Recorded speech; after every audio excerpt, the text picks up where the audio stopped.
성경 본문 전체가 되겠습니다. 우리 출애굽기 25장 1절부터 9절 말씀을 함께 보십니다. 출애굽기 25장 1절로 9절입니다. 찾았으면 우리 함께 한 목소리로 읽습니다.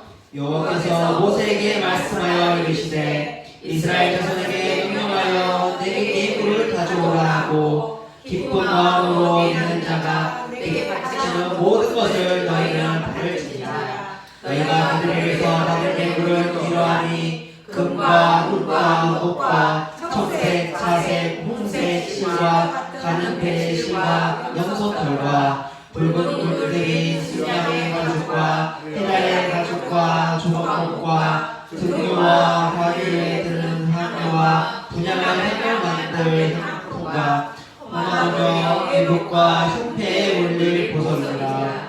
내가 그들 중에 거할 성소를 그들이 나를 위하여 짓되 물은 내가 내게 보이는 모양대로 장막을 짓고 기둥도 그 모양을 따라 지을지니라. 여호와 하나님께서 이스라엘 백성들을 애굽에서 해방시켜 주시고 시내산으로 인도하여 주셨습니다. 그리고 시내산에서 이스라엘 백성들과 언약을 맺으십니다. 이 시내산 언약은 피로 맺은 언약입니다. 지켜 행하면 살고 행하지 못하면 죽는다는 생명을 걸고 한 언약입니다. 이렇게 시내산 언약을 맺은 후에 하나님은 이스라엘 백성들과 만날 장소인 성소를 지으라고 하십니다. 성소란 한문으로 거룩하신 하나님이 임재하시는 특별한 장소를 의미합니다. 이 성소는 한 곳에 고정된 집의 형태가 아니라 이동할 수 있도록 만든 천막입니다. 이 성소는 세상과 구별되는 거룩한 곳이라는 의미로 성막이라고도 말합니다.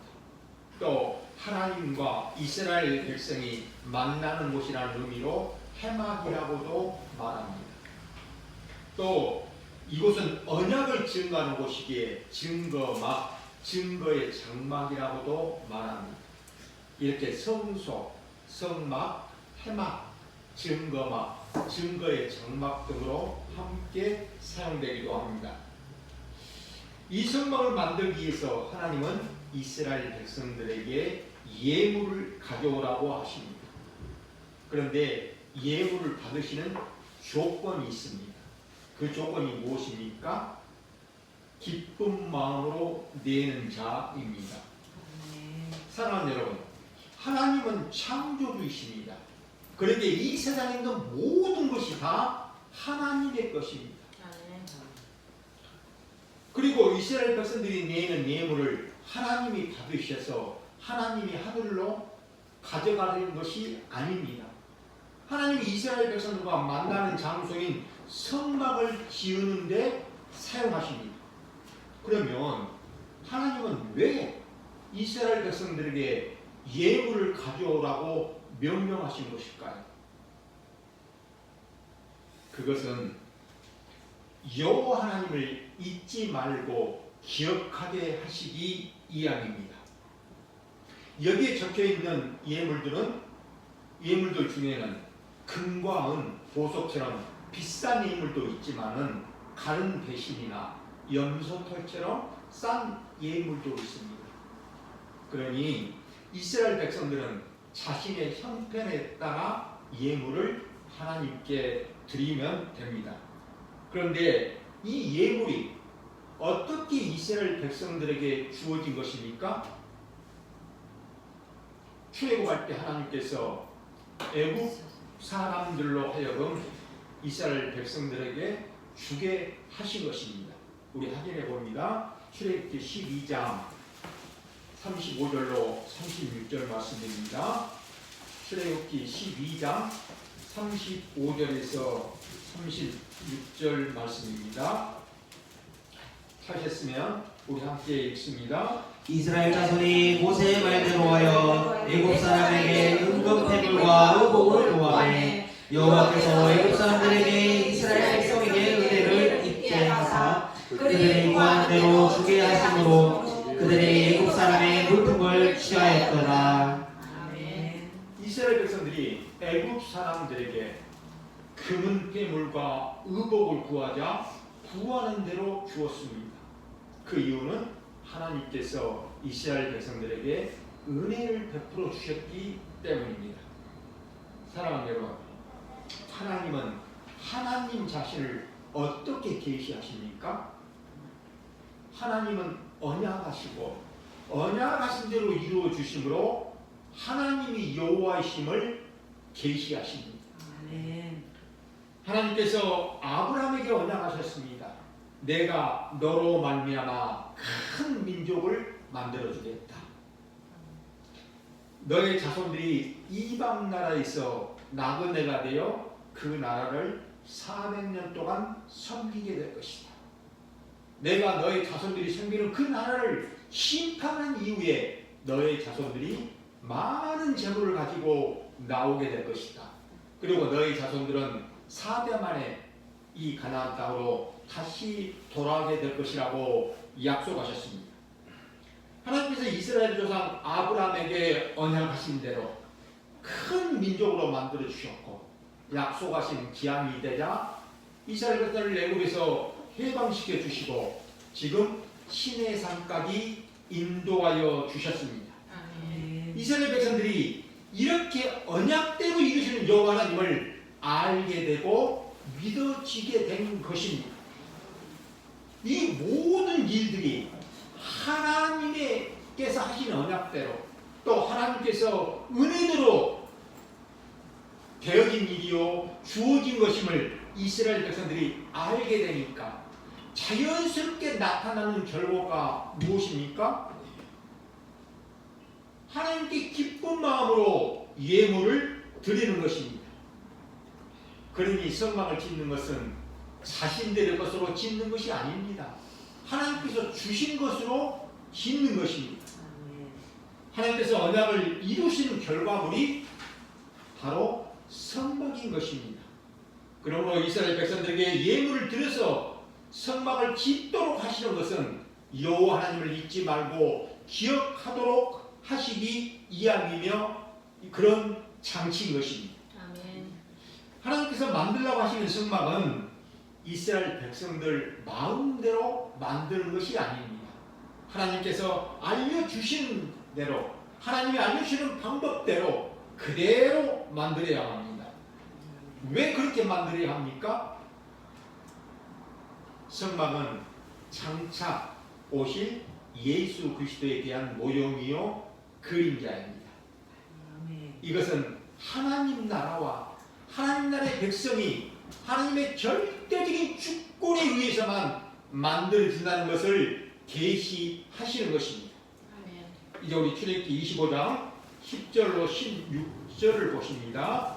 출애굽기 25장 10절에서부터 16절입니다. 함께 읽습니다. 그들은 종합목으로 개를 짜되 길이는 2규빗반 너비는 1규빗반 높이는 1규빗반이 되게 하고 너는 순금으로 그것을 싸되 그 안팎을 싸고 이쪽 가장자리로 돌아가는 금패를 이루고 금고리 넷을 부어 만들어 그 네 발에 달되 이쪽에 2고리 저쪽에 2고리를 달며 종합목으로 채를 만들어 금으로 싸고 그 채를 그 안쪽 고리에 꿰어서 배를 모게 하며 채를 그 위에 대대로 두고 빼내지 말지며 내가 내게 줄 증거판을 배 속에 둘지며.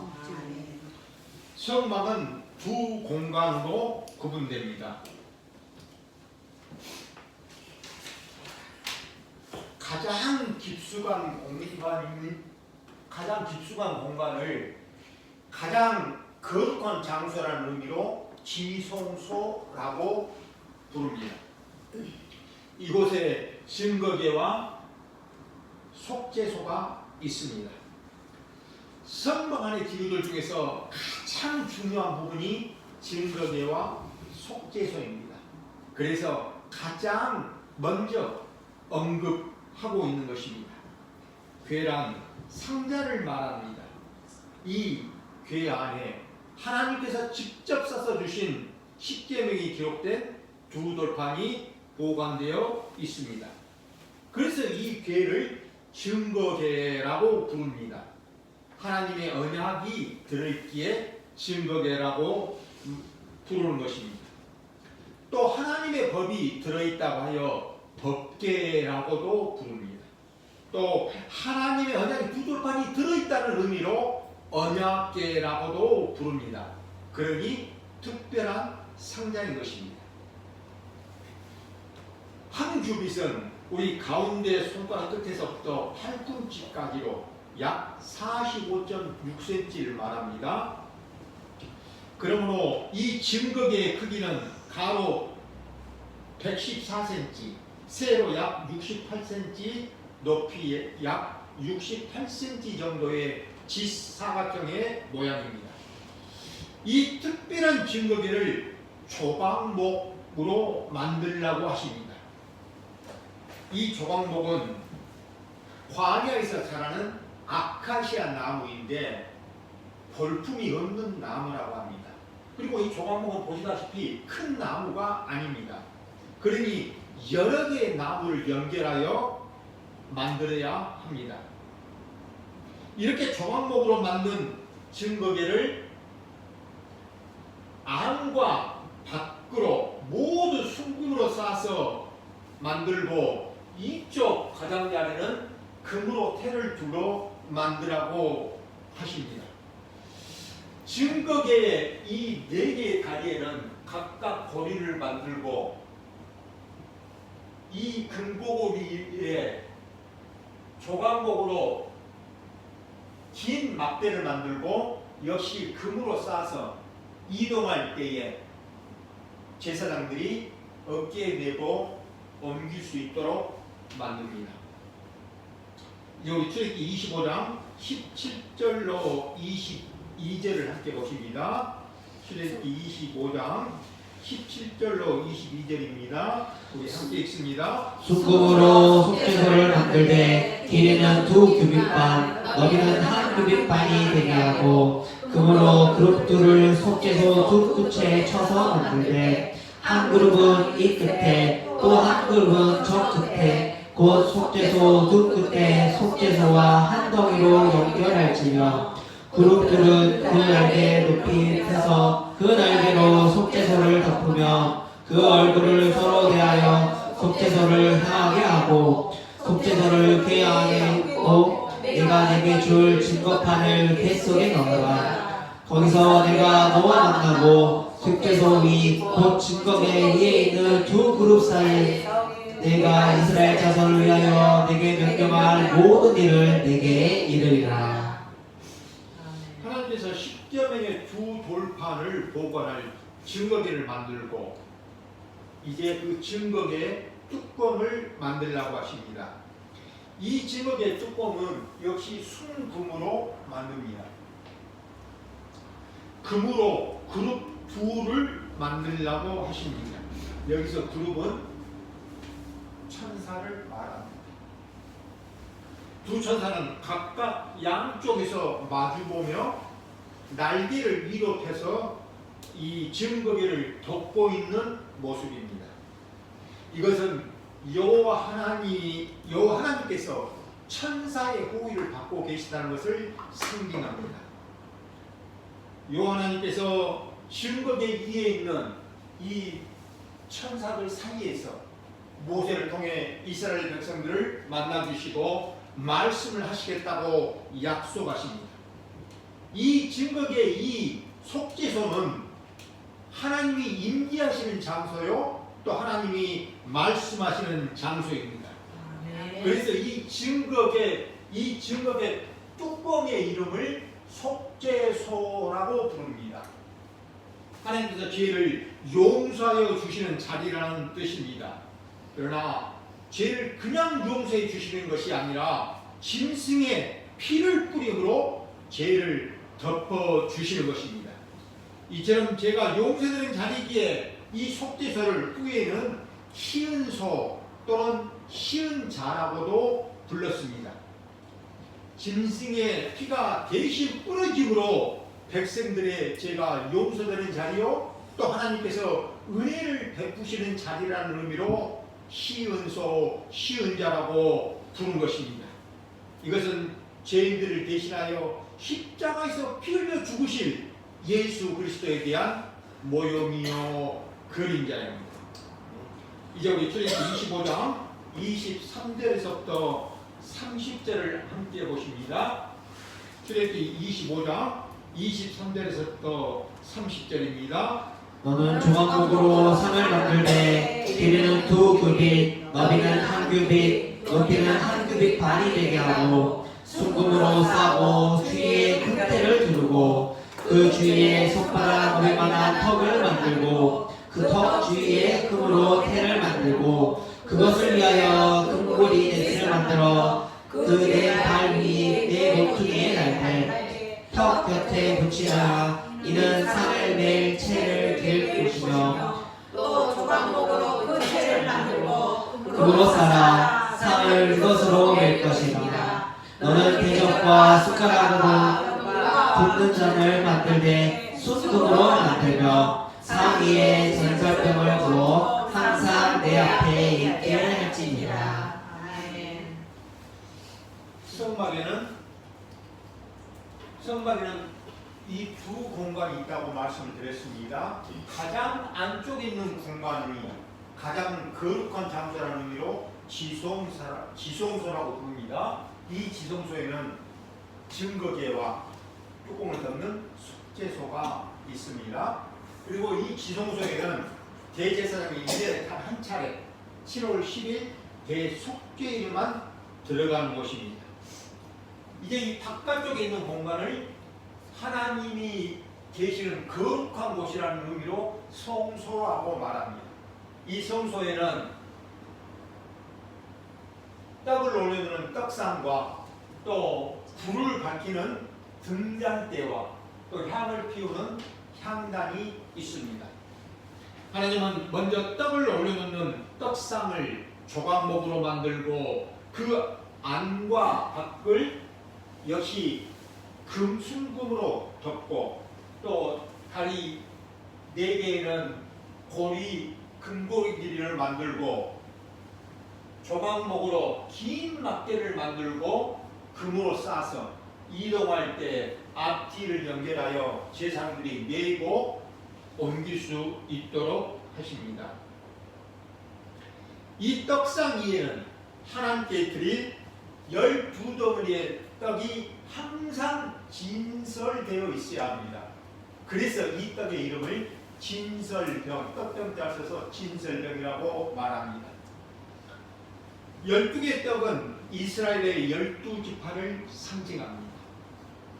이스라엘 12지파가 하나님께 드려진다는 것을 의미하는 것입니다. 이것은 생명의 떡으로 이 땅에 오시는 예수 그리스도에 대한 모형이요 그림자입니다. 이제 우리 요한복음 6장으로 갑니다. 신약성경 페이지 153페이지입니다. 요한복음 6장입니다.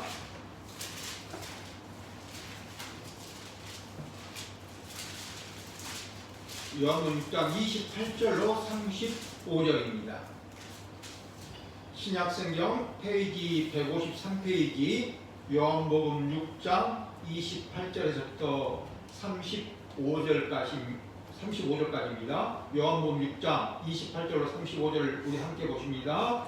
그들이 묻되 우리가 어떻게 하여야 하나님의 일을 하오리까? 예수께서 대답하시되 하나님께서 보내신 이를 믿는 것이 하나님의 일이니라 하시니 그들이 묻되 그러면 우리가 보고 당신을 믿도록 행하시는 표적이 무엇이니까? 하시는 일이 무엇이니까?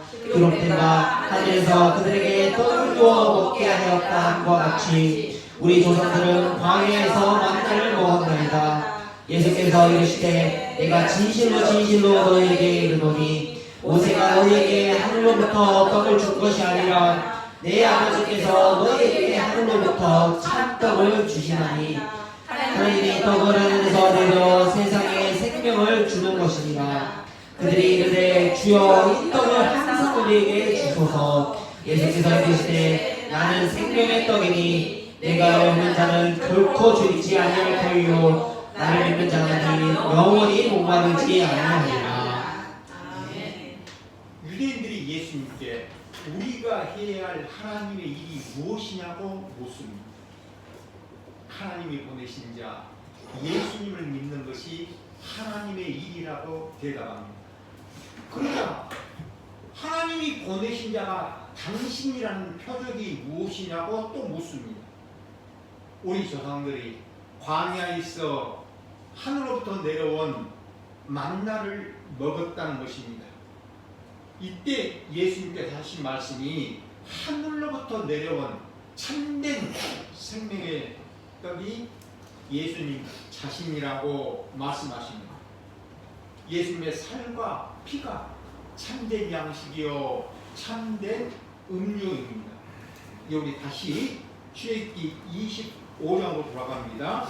다시 출애굽기 25장으로 돌아가서 31절 40절을 봅니다. 출애굽기 25장 31절로 40절입니다. 함께 보십니다. 너는 순금으로 등잔대를 처 만들고 그 밑바닥과 줄기와 장과 꽃받침과 꽃을 한 덩이 연결하고 가지 6을 등잔대 끝에서 나오게 하되 다른 3가지는 이쪽으로 나오고 다른 3가지는 저쪽으로 나오게 하며 이쪽 가지에 살구꽃 형상의 잔색과 꽃받침과 꽃이 있게 하고 저쪽 가지에도 살구꽃 형상의 잔색과 꽃받침과 꽃이 있게 하되 등잔대에서 나오는 이것을 갖게 하시며 등잔대 줄기에는 살구꽃 형상의 잔색과 꽃받침과 꽃이 있게 하고 등잔대에서 나온 가지 6을 둘린 꽃받침이 있게 하되 2가지 아래에 한 꽃받침이 있어 줄기와 연결하며 또 2가지 아래에 한 꽃받침이 있어 줄기와 연결하며 또 2가지 아래에 한 꽃받침이 있어 줄기와 연결하게 하고 그 꽃받침과 가지를 줄기와 연결하여 전부를 순금으로 처 만들고 등잔 7을 만들어 그 위에 두어 앞을 비추게 하며 그 돌 집게와 불도 그릇도 순금으로 만들지니 등잔대와 이 모든 기구를 순금 한 달란트로 만들되 어느 산과 이 산에서 내게 보인 양식대로 할지니라. 아멘. 성소에는 창문이 없습니다. 성소 안은 낮에는 출입구를 통하여 빛이 들어오지만 밤에는 어둡습니다. 그러니 불빛이 없으면 캄캄합니다. 그래서 하나님께서 불을 밝히는 등잔대를 만들라고 하십니다. 순금 한 달란트를 쳐서 만들라고 하십니다. 쳐서 만든다는 것은 금덩어리를 망치로 두들겨서 펴고 또 가늘게 이렇게 늘리면서 모양을 만든다는 것을 의미합니다. 한 덩어리에 금을 두들겨서 등잔대를 만드는데 기둥을 중심으로 좌의 남쪽에 3개씩을 만드니까 7개의 등잔이 되는 것입니다. 등잔의 받침은 살구꽃 모양으로 만듭니다. 이 등잔대와 함께 불집게와 불똥을 담을 그릇도 순금으로 만드는데 하나님께서 알려주시는 양식대로 그대로 만드는 것입니다.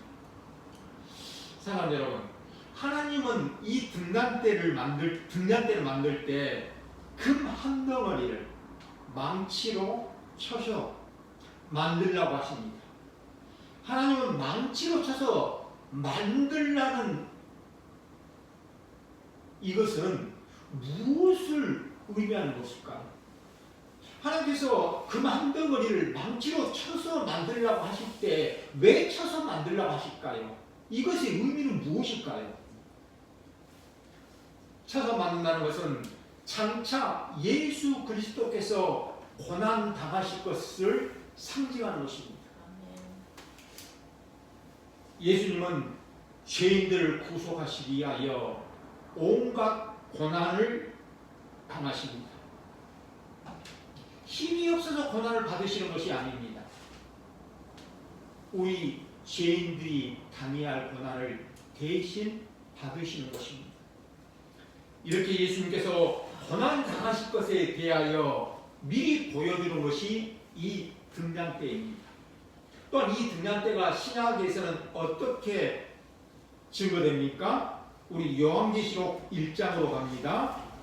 신약성경 페이지 399페이지입니다.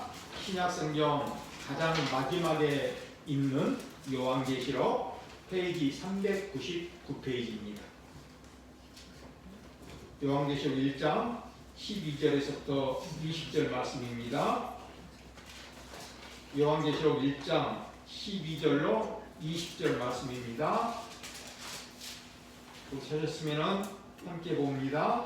몸을 돌이켜 나에게 말한 음성을 알아보려고 돌이킬 때 7 금촛대를 보았는데 촛대 사이에 인자같이 이가 뜨는 옷을 입고 가슴에 금띠를 띠고 그의 머리와 털의 희기가 흰 양털 같고 눈 같으며 그의 눈은 불꽃 같고 그의 발은 불꽃으로 빛나 주석 같고 그의 음성은 맑은 물소리 같으며 그의 오른손에 7 별이 있고 나의 좌우에 날성 검이 나오고 그 얼굴은 해가 햇빛에 비추는 것 같더라. 내가 볼 때 그의 발 앞에 엎드려져 죽은 자 같고 뱀에 그가 오른손을 내게 얹고 이르시되 두려워하지 말라. 나는 처음이요 마지막이니 곧 살아있는 자라. 내가 전에 죽었노라. 볼지어다 이제 새 세토로 살아있어 사망과 음부의 열쇠를 가졌노니 그러므로 내게 본것 같이 기록과 장차된 일을 기록하라. 내가 본 것은 내 오른손에 7 별의 별들과 또 7 금촛대라. 7 별은 7 교회의 사자요 7 촛대는 7 교회이라. 아멘. 7 금촛대가 보이고 촛대 사이에 인자 같으신 이가 보입니다. 이 인자 같으신 분이 예수님이고 7 촛대는 7 교회를 말합니다. 구약의 등잔대는 금 한 덩어리를 쳐서 7개의 등잔을 만듭니다. 하나님은 이 등잔대를 이렇게 한 덩어리로 하나로 만들라고 말씀합니다. 이 한 덩어리, 이 하나를 통해 하나님은 무엇을 말씀하고 싶으신 것일까? 구약의 이 등잔대는 예수 그리스도와 교회를 상징합니다. 아멘. 이 7 금촛대의 기둥이 예수 그리스도이십니다. 그리고 예수 그리스도에 붙어있는 이 등잔이 교회입니다. 그래서 교회를 그리스도의 몸이라고 말하는 것입니다. 아멘. 그러므로 구약의 등잔대는 예수 그리스도와 교회에 대한 상징이요 모형이요 그림자입니다. 또한 등잔대는 성소의 어둠을 밝히는 데 사용됩니다. 이 빛이 장차 이 땅에 빛으로 오실 예수 그리스도에 대한 모형이요 그림자입니다. 우리 함께 확인해 봅니다. 요한복음 1장으로 갑니다. 신약성경 페이지 142페이지입니다. 요한복음 1장 9절로 14절 말씀입니다. 요한복음 1장 9절로 14절입니다. 우리 사셨으면 또 함께 읽습니다. 참빛 곧 세상에 와서 각 사람에게 비추는 빛이 있었나니 그가 세상에 계셨으며 세상은 그로 말미암아 지은 바 되었으되 세상이 그를 알지 못하였고 자기 땅에 오매 자기 백성이 영접하지 아니하였으나 영접하는 자 곧 그 이름을 믿는 자들에게 하나님의 자녀가 되는 권세를 주셨으니 이는 혈통으로나 육정으로나 사람의 뜻으로 나지 아니하고 오직 하나님께로부터 난 자들이라. 말씀이 육신이 되어 우리 가운데 거하심에 우리가 그의 영광을 보니 아버지의 독생자의 영광이요 은혜와 진리가 충만하더라. 아멘. 태초에 말씀이 되셨고 이 말씀은 하나님이십니다. 이 말씀이 이 하나님이 육신의 몸을 입고 있다고 하셨는데 그분이 예수님입니다. 예수님은 사람들의 빛이요 생명이십니다. 아멘. 그러나 사람들이 이 빛을 알아보지 못했습니다. 심지어 구약 성경에서 언약하시고 언약하신 대로 이스라엘 땅에 오셨는데도 이스라엘 백성들조차도 알아보지 못하고 영접하지 않았습니다. 그러나 이 예수님을 영접하는 자 곧 하나님의 자녀가 됩니다.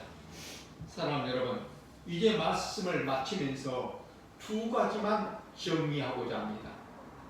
하나님은 왜 성막과 성막 안에 있는 기구들을 만들라고 하신 것일까요? 이것을 통해 하나님은 무엇을 말씀하고 싶으신 것일까요?